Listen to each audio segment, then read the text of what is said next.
Good afternoon, everybody, and welcome to the latest episode of Small Business Success Talk. I'm your host, Christy Smallwood. I'm based in Louisville, Kentucky, and I have a special episode for you. We're trying something just a little bit new, which is going to be part of this year. We're going to try some new things while staying true to telling the story of small business and sharing what it's like to be a growing business and lessons learned, and just really like, how do you learn best practices and learn about other businesses that they've gone through the things that you may be going through right now. I love what I do with this show. I really am excited to see where the show itself is going, as well as all of the things I get to learn in the process of hosting and having these conversations with these brilliant people. I love the creativity. I love their persistence. I love the tenacity. I love all things about small business, especially when it's good people. Now that's a whole different show if it's the not so good people. We'll just leave it there. I do want to give a shout out to my sponsor partner. As usual, the Chamber of St. Matthews is a good partner for me to have for this show, because as a chamber, they're already a membership of over almost 1,600 members now of great businesses that really ought to be spotlighted. Now, sometimes I'll have those members here on the show, but I love to hear small businesses from all over the nation and honestly, the world. So I'm excited to see what this year has in store for this particular show. So stay tuned. There's a lot going on around here. And I am excited about this one because this is an on-site day today. It's a special episode.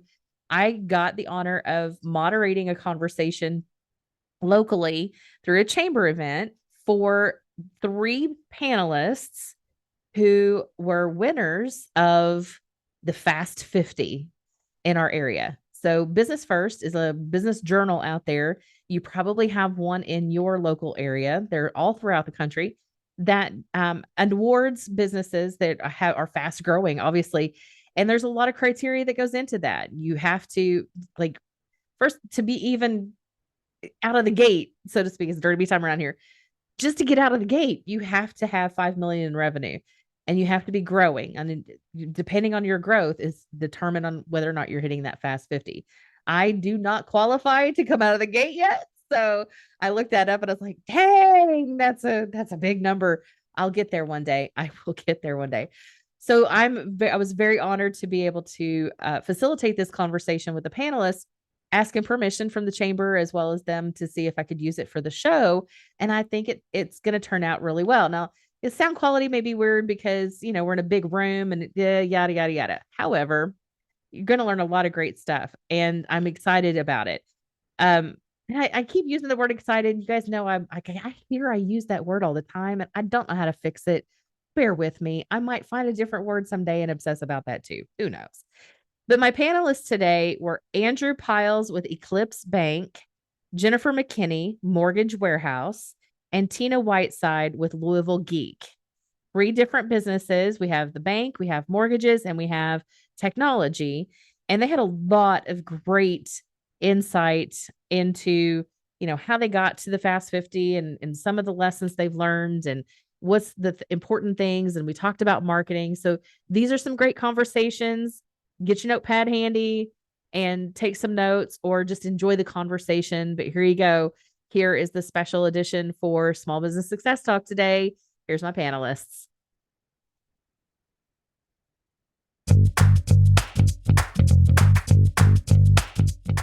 Our sponsor for this program is Eagle Eye Strategic Marketing, who also happens to be your moderator today. That's right. So I'm going to let Christy tell you a little bit about the organization, and then you can take it from here. All right, so my name is Christy Smallwood, for those that I have not met yet, and I own Eagle Eye Strategic Marketing, among a couple of other things, one of which is a show that I have. It's called Small Business Success Talk, so that's why you see the microphones and the camera today, because we're recording this as a future episode for that show. So go subscribe, follow, stay tuned, all that good stuff. Eagle Eye Strategic Marketing, we believe every small business should be better educated with their marketing efforts. And so that's why I sponsored this series, because I believe the more you know, the better decisions you can make. So I even have a marketing mentorship program for small business that I will actually teach you how to do it yourself better, so that you can make wise decisions with your time and your money and not have to be inundated with all of the shiny objects that keep coming out every single day with new AI tech and all of the lovely stuff that kind of can get in your way. And I just did really well, don't you? So thank you guys for coming today. I am extremely excited to be a panelist, or not a panelist, but the moderator for this conversation. So I'm simply here to ask questions to get to know our panelists even better. And the first thing I'm going to do is let them introduce themselves, because the first question is, tell us about you, the business, and give us a little background on that business, the company itself. So you're up, Andrew. Sure. Thanks, Christy. Andrew Piles, President and CEO of Eclipse Bank, headquartered right here in Louisville. Eclipse was formed in 2005 by a local group of business owners. It operated under one branch in St. Matthews for its first 16 years of existence. In 2021, we opened our second location. And since then, we've more than doubled in asset size. We've opened a third location in Tennessee, and we're now building our fourth location, which is our third in Louisville, just off Old Henry Road. That will also become our new headquarters. Nice. Good morning. I'm Jennifer McKinney with Mortgage Warehouse. I am the branch manager. We have been in business last week. We just celebrated our 20th anniversary, so very exciting.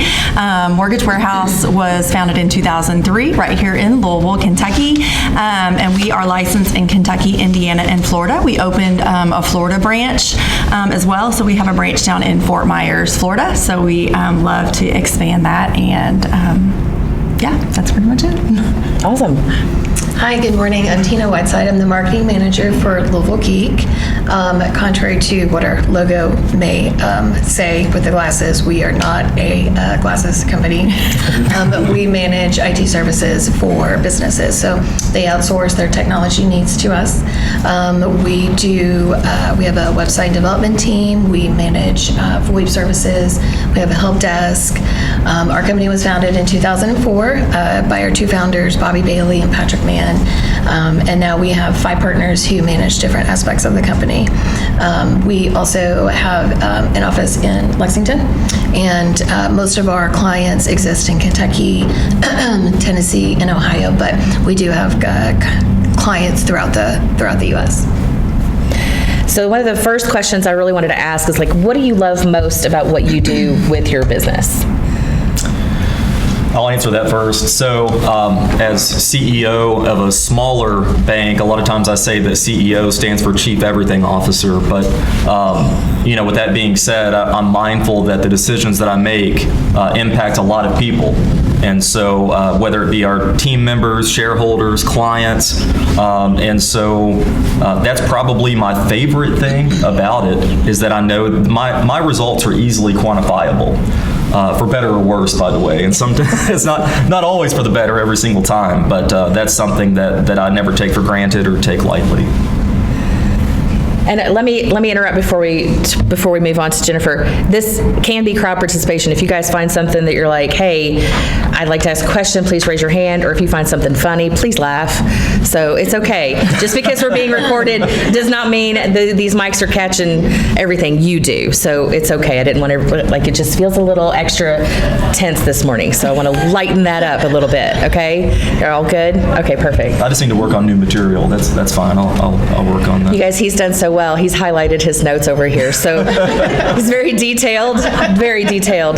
Jennifer, what about you? You got to be organized when you're the CEO. Yeah, right? Everything. Right.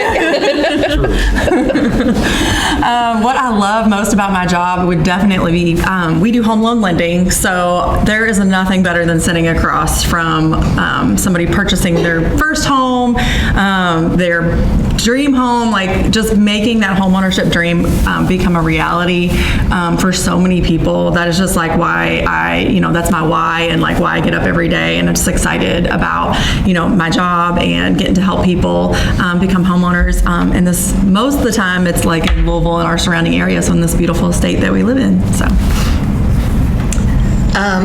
So from a marketing perspective, I don't do the smart work. I'm not a technician. So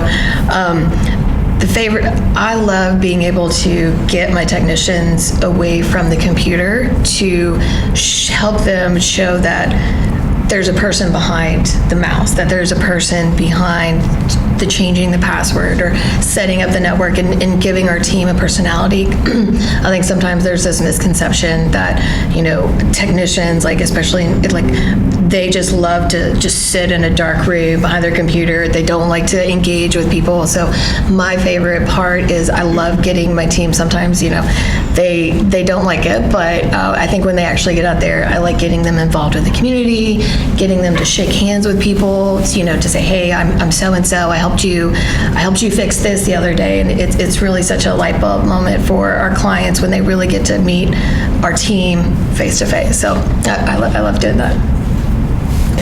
All right, so we know that you guys are part of the Fast 50. So congratulations, big deal. How long did it take you to get the Fast 50?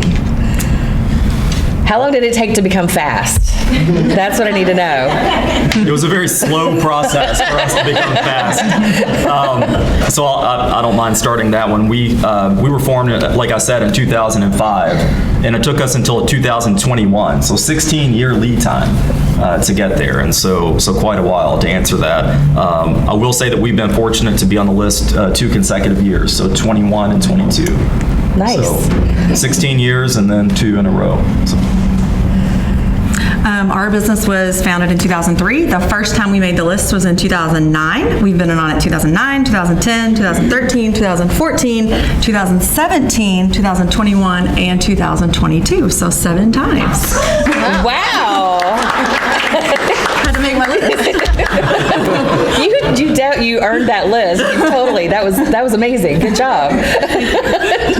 Tina, what you got? Not be able to follow that up, but it took us about 5 years. So we hit the list in 2008, and then we actually, with the exception of last year, we were on the list for 10 consecutive years. So. Wow. We have stellar work going on around here. I'm even more excited because I'm like, there's a lot of work that goes into that. As you guys have just heard, it's not the old adage in music is it takes 20 years to be an overnight success. Mm-hmm. It just kind of feels like there's a lot of time and patience and those characteristics that you have to put into to get even considered to be fast in that fast-growing segment. Were there any defining moments that really boosted that business growth? I'll let one of you start if you'd like. Sure, yeah. The financial crisis, unfortunately. COVID was a big one as well. We switched over our business. We moved over to EOS, which is the entrepreneurial operating system. So that changed a lot of how our business internally, just different concepts we applied, different practices.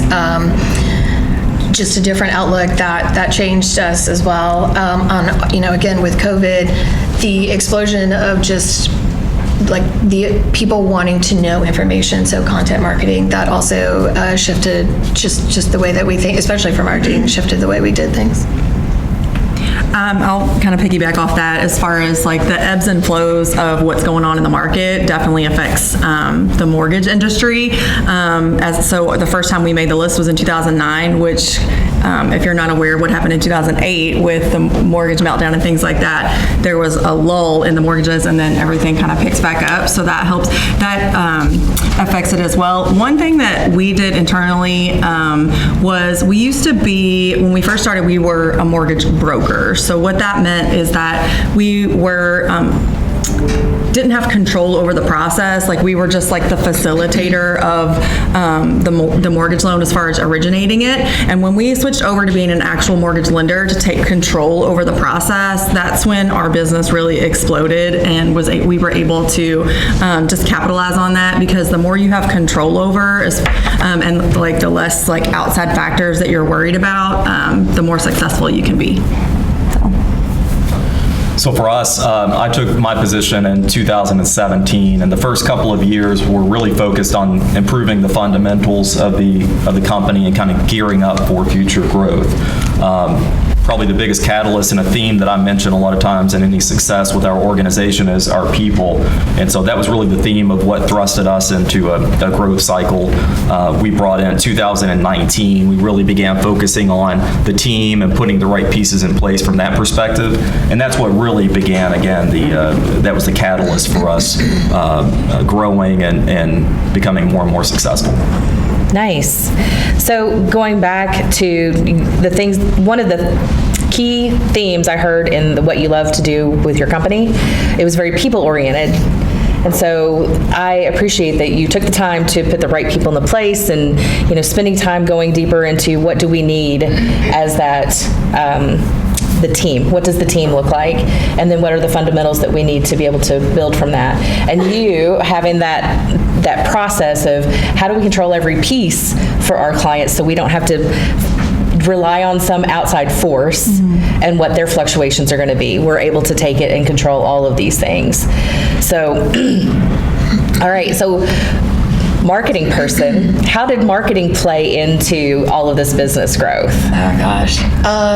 Well, again, I hate to bring up COVID because it was so many things for so many different people, but when marketing was stuck in quarantine, how do you market for a company and you can't go out and you can't talk to anybody? So I spent a lot of time on a lot of webinars, and in realizing, in staying on webinars, trying to, even though I work for a technology company, that doesn't mean that I know everything that's happening, and it accelerated so quickly. So in realizing, trying to learn everything that was coming out at the time, we realized that as a technology company, our clients probably want to be in the know as much as we do. So we shifted our mindset. We read a book. I don't know if you guys are familiar with Marcus Sheridan, but he wrote a book called They Ask, You Answer, which basically is at its core is become the trusted advisor in your industry. And I think for technology, there's this idea that you have to hide so much, pricing and just information about technology in general, and we did completely the opposite. So after COVID, we spend a lot of time, a lot of the content we put out, we educate our clients. So, we try and take a lot of top questions and we write about it. We want them to be informative. So when they come to us, they know the right questions to ask. They're ready to purchase. They're ready to make a commitment, because technology now is a really huge commitment. So we want clients coming to us to be fully prepared. So just being stuck in the house and having to learn quite a bit and taking that and applying it to the perspective in our clients, I think that's really played a big part for us. Has there been any specific tactics you may have done, or how did you guys present yourself? Were there any traditional things that you did that we understand what marketing and sales is, or is it just a matter of we are here to tell you everything you need to know? Initially, so I think everybody's got a very love-hate relationship with this. We really tried the webinar route. We tried the virtual route. We did that for 2 years. It didn't work for us. So, we've kind of gone, in our mind, we've sort of gotten old school, and we like in-person events. We like to introduce ourselves. We like to shake your hand. We like to answer your questions directly right then and there. So a lot of our focus is, getting involved with our chambers. We put on a lot of workshops. We attend events. We just try and be in our clients' faces as much as possible. Cool. I love the old school method a lot. That's why we do these things. You're next. So marketing, I feel like, is one of those things that it kind of goes with the times. So for instance, when our company first started, we did a lot of direct mail, mailers to, homes, marketing that way. And then we did a ton of advertising on WHAS radio. We advertised the heck out of our company, and that's how we got our name out. And so that's the first thing that you have to do when it comes to marketing. You're a marketing person, you have to get your name out, get the name recognition going, and then from there it's building on the relationships and building so people can combine the two with the name recognition. And then I met a gentleman this morning, Jonathan, and he said, yeah, I've heard of your company now. So it's you have to have that name recognition and then moving with the times as far as the marketing goes. A lot of stuff is on social media now, obviously, but again, going back to the old school, going to the events, creating those relationships where people will refer you business is the name of the game. For Eclipse, kind of to back up, marketing can mean a couple of different things, obviously. As far as the sales, business development side, kind of grassroots side of it, we've done a lot of that. We have what we call relationship managers, our commercial lenders, private banking officers, retail lenders. They're out all the time sourcing for business. But in terms of print, digital, those modes of media, Tina will probably be, as the marketing executive here, very disappointed to hear that we have lacked in that area. And so that is actually something that we're focused on now. And so we're currently actually hiring for a marketing and experience officer who will not only focus on the marketing strategy through digital and print and other conventional mediums, but also the entire client journey to constantly keep a finger on that pulse and ensure that we're optimizing the client experience. So what is your definition of what that client journey looks like?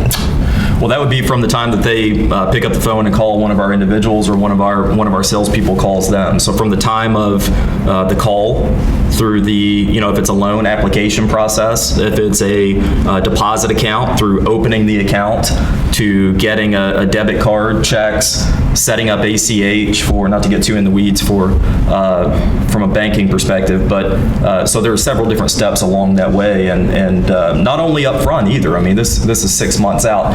Troubleshooting, you have an issue with your account, so we really want to have a finger on that pulse all the way through the client journey. Nice, which I appreciate. And again, let me just reiterate, you're hearing relationship, like old school, people to people. It's still a human to human game. I'm going to throw a random question at you. How do you think AI fits into that? Oh, God.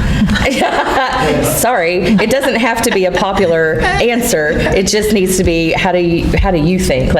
Have you been paying attention? Do you care? Are you using it? How do you think this is going to change the game, or does it? I can take that one first. We use it already. We've been using it for a couple of years. We have a platform that leverages AI to give some client insights into their behaviors and so forth. So we do use it probably to a limited extent. In terms of what we see it doing in the future, that is an open question.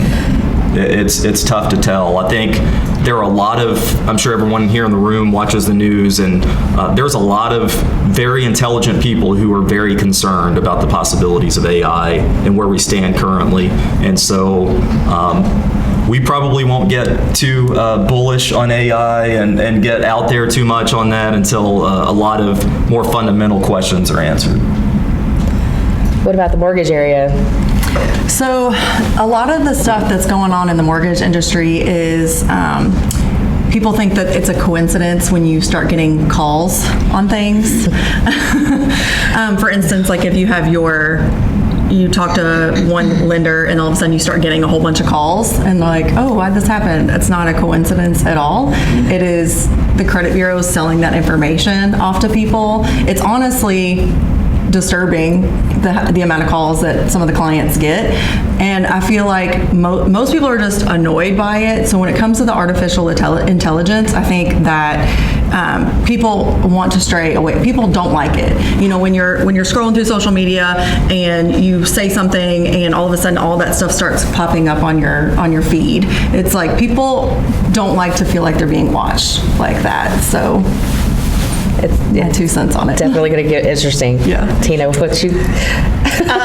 So, being in technology, I think people think I'm supposed to say, oh my gosh, it's amazing and I love AI, but I'm telling you, so when ChatGPT came out, I avoided using it for quite some time. And, my husband's in IT as well. And he tells me about how his team uses it. And I have people at work, I have engineers who love using it. But for me, in my role, using an AI tool to market for a technology company, especially when my goal is to be very people-oriented and in your face, seems just very counterintuitive. So I think that like Andrew said, I think there's still a lot of questions and we have a long time to answer the question of does it really work for me or not. Content-wise, I just dipped my toe in the water with Bard and Bing, just to write some social media captions. And it's scary how easy and quickly it comes out. I find myself getting too comfortable just resorting back to that tool and realizing that I'm losing that connection. So I have to be very conscious of how much I use it in my day-to-day marketing efforts for Louisville Geek. I have a very love-hate relationship with it. Some days it works. I think it depends on your goal, your industry, who your target audience is, what are you using it for. I don't like to use it every day. I try to limit myself to a couple of social media posts, like 1 or 2 a week. I don't want to be reliant on it. I don't want to lose my ability to be creative and still try and connect with our clients. So another random question, since we've been talking really, really well about the people aspect, going old school, that kind of stuff. If you were to kind of guesstimate, so you don't have to be exact, but guesstimate if it was weighted one way or another, are you more of the tactical throw marketing out there stuff every day, or are you more on the let's pay attention to people and other humans, or is it a good balance? More people oriented in my business for sure. Yeah, I would agree. I mean, there's a lot of options out there when it comes to tech. For us, it's we really try to build that rapport. So you can outsource your technology to a lot of companies in Louisville, but we want clients to trust us in the process. So it's important that we're in front of people. I just want to make sure people in the room are getting that, because what this series, we bring a lot of tactical education as well, like how to do your social media better, and we're gonna have a conversation on AI at some point this year, right, Josh? That is correct. So just making sure I was right on the calendar. So there's a lot of things that we talk about tactical with prospects and promos, but at the heart of it, it's still about the people. How much time do you spend on developing your target audience? How well do you know those people who are going to be taking the customer journey? Like, what are their things? And like, how well are you really relating to another human being? And that's one of the most important things about marketing in general, from what I've learned over the years, is that if I don't know you and I can't communicate with you, you won't listen. And then I'm just wasting my breath. And I know that we all know I like to talk, but I do like to have somebody respond to Sarah. Right. I like this to be a, engaging conversation. So, all right, with your business stuff, do you have a question? Yeah, I do. Okay. You brought up AI, and it just sparks a little bit of like a question for me, because a lot of people refer to AI what is really machine learning, and we over talk about AI a lot, and there's a big difference. So I'm just interested in how much you guys really see that you're using more machine learning techniques versus true AI, and do you see them different when you're talking about your what makes you like a little nervous about, you were bringing up all these people talking about how AI can be dangerous. Do you see that different in machine learning versus true AI? No, or I do see it differently. I think it's two different things. I will say that I'm not the IT expert, so let me first say that. So if I could phone a friend to steal a TV analogy, I would call her IT officer. But in saying that, I do think machine learning and AI, I do agree that those are two different things. To me, really, we leverage machine learning more. AI is something that we've really not expanded upon. I would think that might be, like, from the conversation, I think that you're right. It's the machine learning version. The chat GPT, that's pretty much what I'm going to tell you. This is the information I want back. It went and scrolled, it's learned, and it's spit it back at me. You're trying to identify what somebody does and then take action on it based on, like, you go out there, you search on Google for mortgages. Now all of a sudden you get all these mortgage ads. That's all based on behavior driven. And so the only reason why I bring it up is AI is this huge topic. Machine learning is like the first slice in it. And, from the far side of AI right now, we have a person with a citizenship that is AI in countries. They actually have citizenship. That's very different than... Okay, That's scary. That's a whole other conversation. It's such a broad topic. If you really get into AI, there's a lot of scary... Yeah, and that's why he brought up that, there are people way smarter than us that are a little scared of that. And so that is, okay, great segue to the next question. That's a huge challenge right now for businesses. It's a huge challenge for probably humans.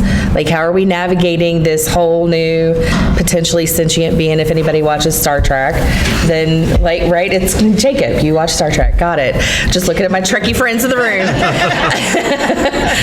So how do you navigate this huge challenge? So with your businesses, as your companies grew and you hit that Fast 50, what was one of the biggest challenges that you had to overcome to get to that point? Well, I can take this one first if you'd like. Probably similar to most of you in here, the talent pool has probably been the biggest challenge we've had. And I should say, obviously, those challenges ebb and flow with the business cycle and the economic cycle. But the big one that probably a lot of you in here can relate to over the last couple of years has been the talent pool. So the availability of talent, the tight labor market, the expense of the right talent. But I will say that does seem to have ebbed somewhat over the last maybe year or so. We're seeing that at least in our industry, seem to loosen up a bit.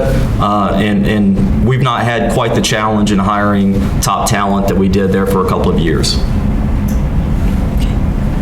I would say the biggest challenge would be just trying to keep that balance of, there's two things that we do. One is like trying to attain a client, and the other one is fulfilling the service for the client. So you've got, right now, we're focused more on like attaining the clients with the increase in interest rates, whereas in the last couple of years, it was more making sure that we could fulfill the service because there was a higher demand for that product. So, it's just a matter of, number one, the economics of it, and two, just trying to keep that balance. For us, I think the biggest lesson was learning to say no. We spent a lot of time thinking that we wanted to help every single client that came on board. But I think when it comes to tech, the expectation for a client versus what they're trying to meet didn't always match up. So, we set ourselves up for failure because we were always trying to take care of clients with that thinking. So we had to just start saying, we may not be the best tech company for you. Learning to say no. And then, like Andrew, the talent pool the last few years was pretty challenging. We bring technicians on, and the last few years were tricky for everybody. So one day you thought you wanted to do this, and the next day you changed your mind. You didn't want to do that anymore. So, and that's fair, and we understood that. But that was a big issue for us. But I agree with you. I think the last year has been a little bit better in terms of finding talent, but also with hybrid workforces now, the ability to kind of go outside of Kentucky and hire remote engineers has been very helpful as well. Okay, so during my Small Business Success Talk show, I usually will ask a little bigger, challenging question, but what has been a lesson learned along the way for you guys as a company? Tina, you want to take that first? Social media is so terrifying and so helpful at the same time. I guess from my role, I don't know if this is like reflective of Louisville Geek, but I had to, when we kicked off, when we were on all the platforms, Facebook and Instagram and everything, you have to be very careful in that environment and how you represent a company and the image that you are putting out into the universe. And I guess that, like, for us, that was a lesson learned where we kind of, why we focus so much more on in-person events. We're very careful about how we represent ourselves online, at least I try. Business-wise, again, we had to learn how to say no. That was a big thing for us as well. And learning to be more selective with the talent pool, really. I would say marketing has been a lesson learned. This is probably your forte there. But just like knowing where to put those marketing dollars, because you could be throwing money out the window very easily when it comes to that. So lesson learned, you find out what things work, what things don't work, and it's a constantly moving thing. So yeah, to stay on top of. Mine would be similar to Tina. People, again, going back to my common theme, but in a couple of ways. One, not every client is a good client. And it's hard to come to that realization, right? And sometimes, when you're earlier on and, when we were, 5 years ago and trying to really establish ourselves in the market and gain whatever business that we could. And I think every business kind of goes through this as part of their cycle. You want to get what you can get, right? But at a certain point, you start to kind of step back and say, wait a minute, how are we leveraging our resources? This isn't a good way to do that. Or maybe a client who is not respectful of your team. And sometimes you have to part ways with those people. The other would be a team member, an employee. And so one of a big lesson that I learned several years ago was that just because someone is, if you can have someone who's really good at their job, but they bring toxicity into the work environment, and there's no amount of skill and excellent work that makes up for toxicity. It permeates throughout the organization quickly. It's difficult to get rid of. And so as good as those people may perform, if they bring the wrong attitude and into the organization, they have to go. So those were a couple of things that I've learned. So you both have mentioned the whole being able to say no, and not every client is your client. So in my early days, and I learned this from Diana Polsgrove, for those of you who saw Inspire, she taught me a long time ago, you add a PITA fee. PITA. So I get some blank stares. You guys know what that is? Virginia's. I know what that is. You guys can say it. If you'd like, I will happily say it. It's the pain in the ass fee. And so the more I have to charge that kind of a fee, the more I know, oh wait, that's a client that I don't need. So I'm gonna give you guys a little idea, marketing idea for internal use only. Internal use only marketing to your people. You have a way to really define your target audience, and you put together a persona. These are the people we love to work with. These people, right? This is everything that they're about. You do a little video so everybody kind of gets here's what they love, and here's how they behave, and here's what they look like, and they're like, we just love these people. Do the same thing for the people you refuse to work with. That way you can see that coming from a mile away and go the other direction. Like, really define out that person that is not getting past the velvet rope, so to speak. Not allowed in. So just a little idea for you. You can do stock video. You can go do YouTube. Just make a playlist of stuff. You can do it for free. Just make sure you define also who you don't want to to work with on a day-to-day basis. So, and it's different for everybody, because, you know, I have my list of, yeah, no, that's not allowed. And I do think, and we all go through that. We just want to help everybody. Everything I have is useful for everybody. And then I was like, Wonder Woman can't save everybody. Not everybody wants to be saved. So be able to get that defined down is going to be very important. Jacob. All right, I kind of got one to two questions here to start.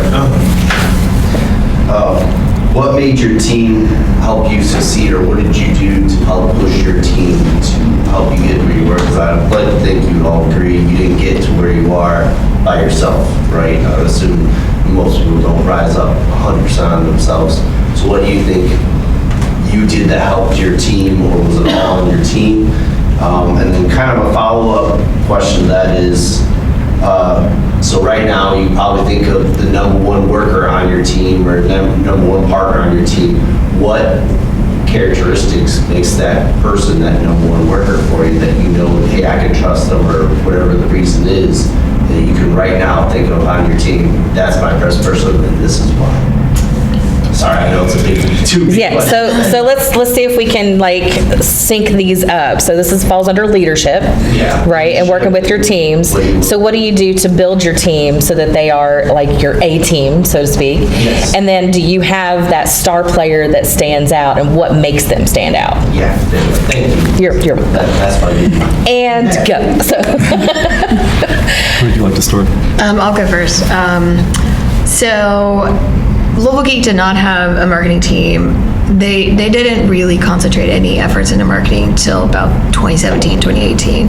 So the things that we do now were never done when they were founded. I am kind of a one-man person, so there's a lot of cheerleading and hoorah-rahs, and we started, and again, going back to the people, we just kind of jumped headfirst into the local chambers and getting involved, and we've been members of GLI, we're members of 1SI, St. Matthews, Frankfurt Chamber.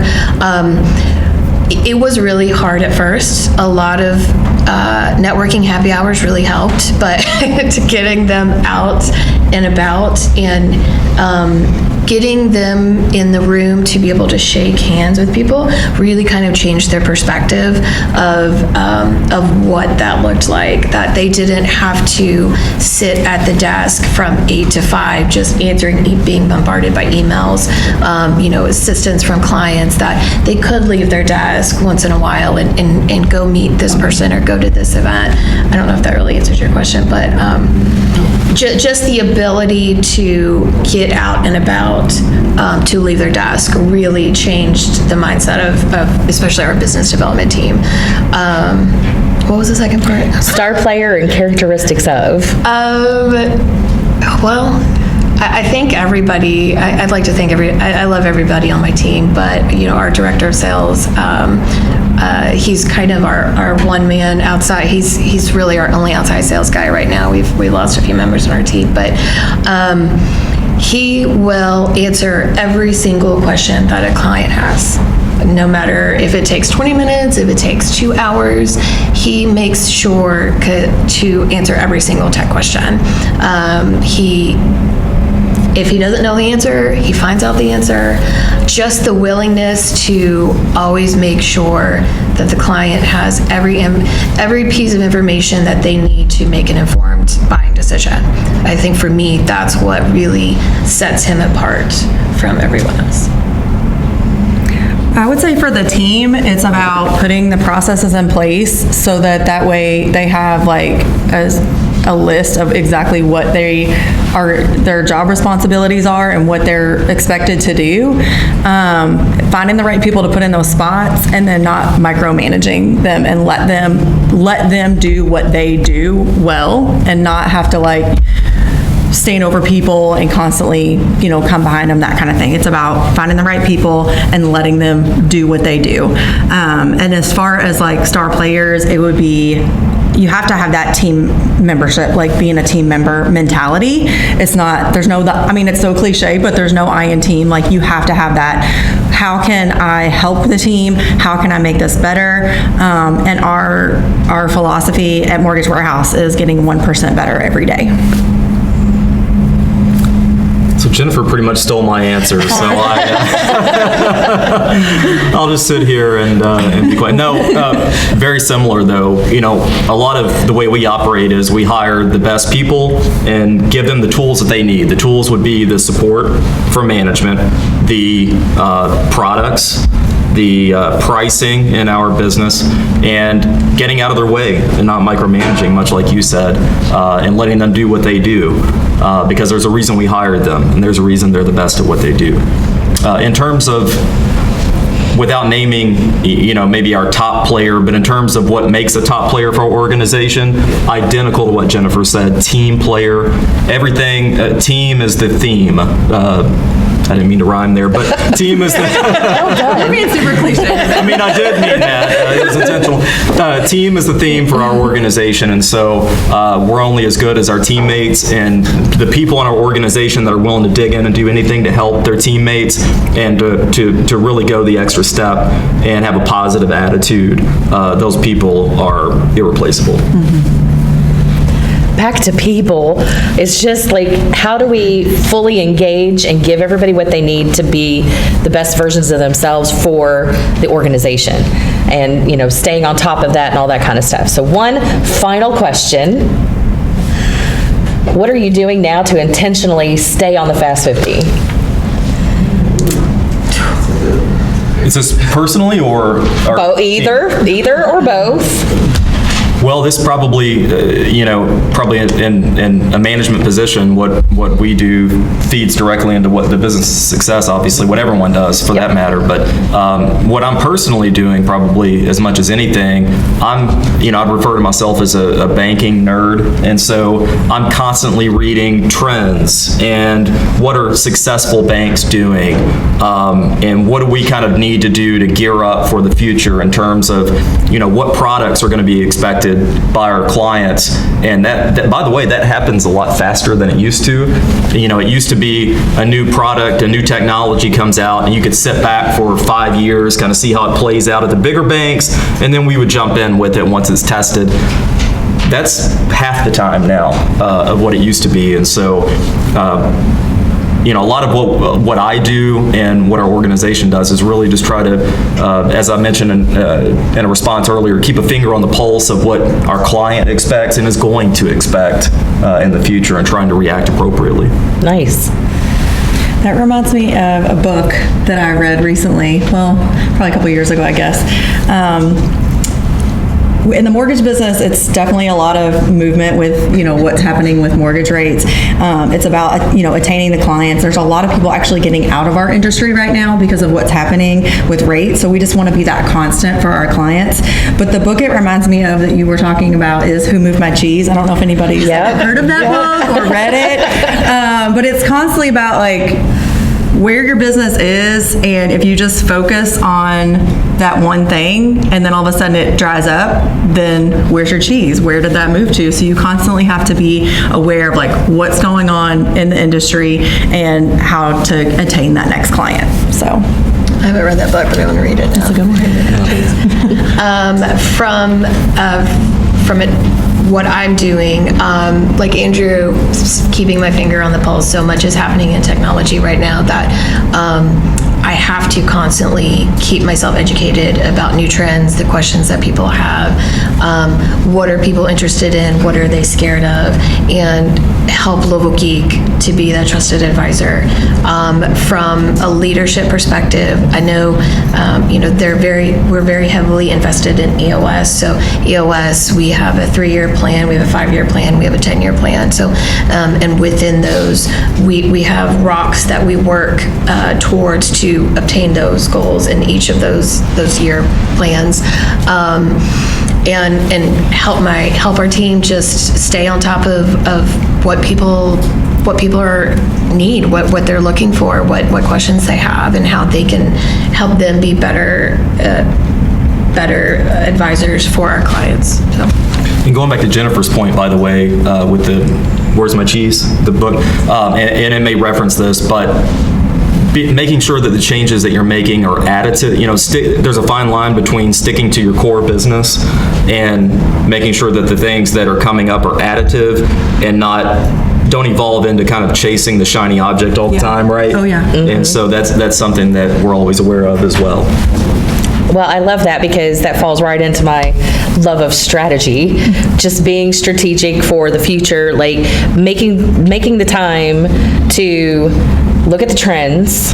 Is something that new that's happening out there, does it feed into our core values, our foundational, plus the vision of where we want to take the business? We can add or subtract, all of that kind of stuff. So being able to just step out and take a eagle eye view, if you will, on the business can really, really help you excel forward even faster. So I want to thank each and every one of you, Andrew, Jennifer, Tina, so much for being our panelists today.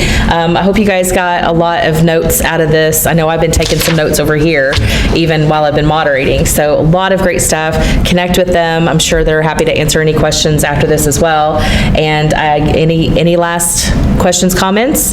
Yes, ma'am. How did you keep your motivation and mindset going in the slow years before your success? Ooh, how did you keep your motivation and mindset going in slow times? For me, it was eyes on the prize. You kind of knew what you were working toward, and you knew that you were putting the right pieces in place to get there, and just knowing that you're going to be there, but it does take patience. Sometimes you exceed even your wildest expectations. I know the last couple of years we definitely did, but it was because of putting the right people and processes in place so that way when everything happened with, COVID blew up a lot of people's business for the better. It made a lot of people's businesses null and void, but it made a good portion of businesses even, booming. And so having all those pieces in place so that when those things happen, when the unforeseen thing happens, you're prepared and ready to go. COVID really, our team, there were a lot of unanswered questions. People didn't know how they were going to continue on with their business, how they were going to continue on in general. So we just, being a part of the community for as long as we have, there was just this organic desire to really learn what we could to help people transition to the new normal as quickly as we could get them in that. So it was just a natural desire to answer and help as much as we could. Awesome. Well, thank you everybody for coming as well.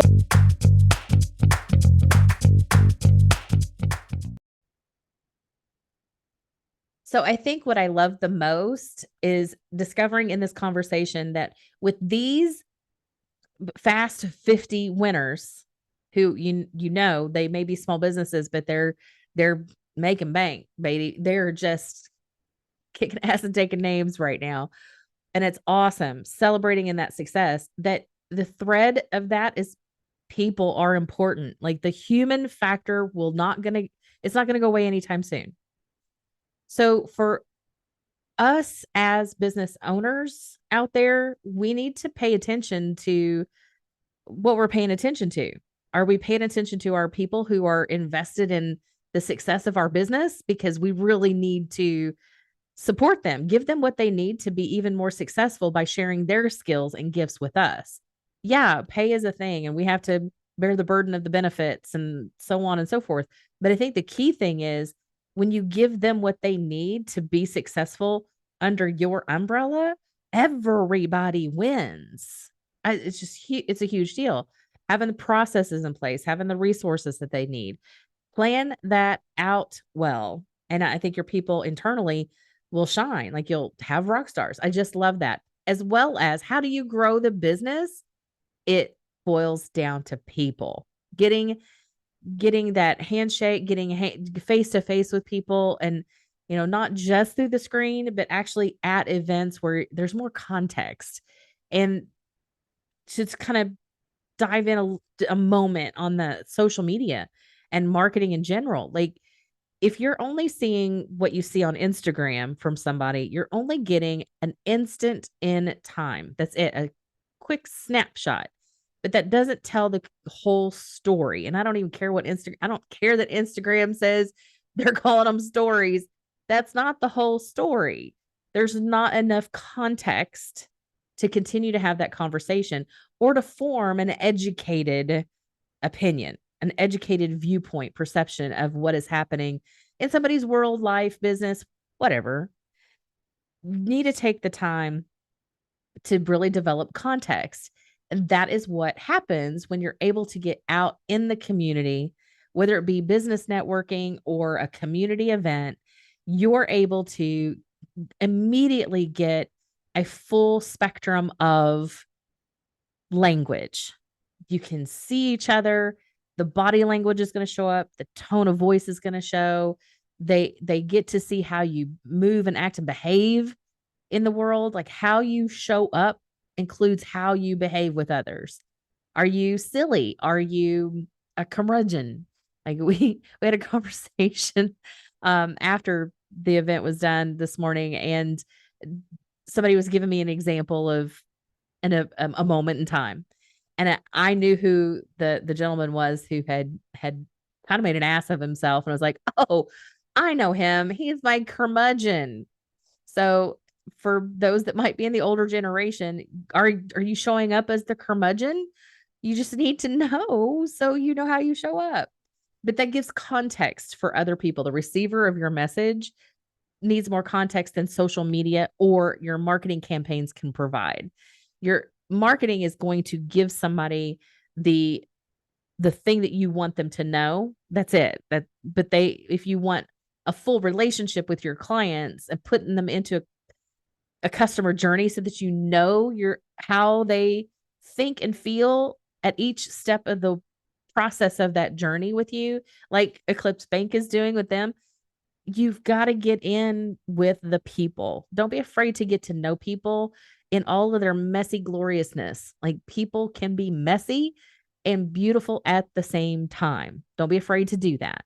There's a lot of tools out there to do that. That's what research helps with, making those personas, having the avatars, coming up with all the frameworks and things.